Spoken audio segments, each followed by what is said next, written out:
But if hitting a homer without a bat is possible, is anything in baseball actually impossible? For example, there's only 3 outs in an inning in baseball, so you think the most strikeouts you can get in an inning is 3. Actually, no, because this guy somehow struck out 5 batters in 1 inning, made possible by this weird rule. If a batter swings and misses at strike 3, when the ball touches the ground, they can run to first. If they get there before the catcher can pick up the ball and throw it to first, they get to stay at first even though they struck out. It is extremely rare, unless you're this guy. He came into a game, struck out the first batter, then struck out another, but the ball got away and he was safe at first. He then struck out the next batter, faced another guy, and struck out his 4th batter. It should have been the 3rd out, but this ball also got away, and the runner was safe again.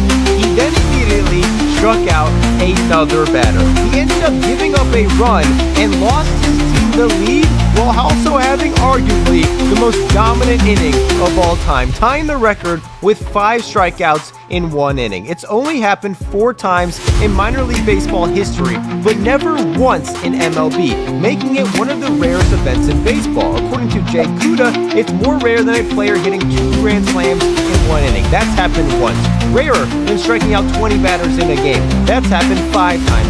And even more rare than an immaculate inning.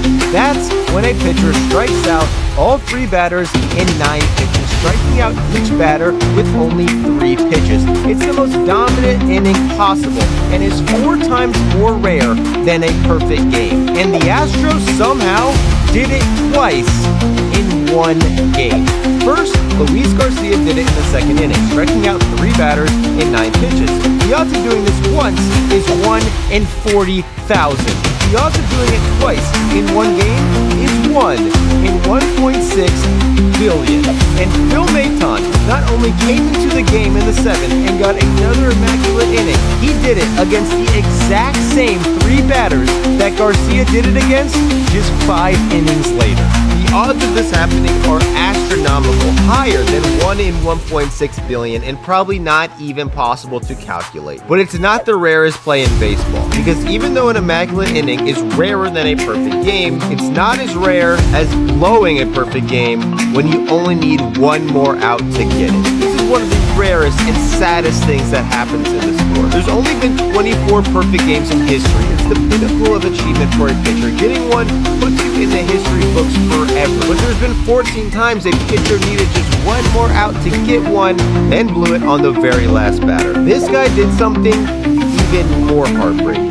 In 1989, Dave Steed was dominant. He struck out 11 batters and was 1 out away from throwing the 14th perfect game in history. Then, on a 2-0 count, Roberto Kelly lined a double to ruin the perfect game.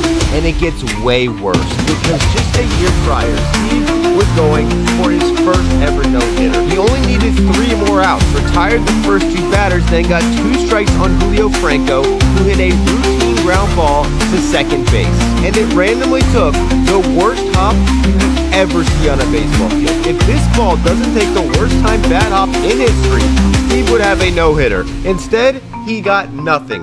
But Steve couldn't be deterred, because in his very next start, he did something even crazier. He once again took a no-hitter into the 9th inning, and for the 2nd time in the same week, he was 1 out away. He had 2 strikes on Jim Tabor, meaning for the 2nd time in the same week, he was 1 strike away. Tabor then hit a weak loop single just over the first baseman's head. Steve lost 2 no-hitters in back-to-back starts, lost them both with 2 strikes on terrible hits, in total losing 3 no-hitters on the very last out in 1 year. This is statistically unheard of, but thankfully in 1990, Steve finally threw the first Blue Jays no-hitter, breaking the curse.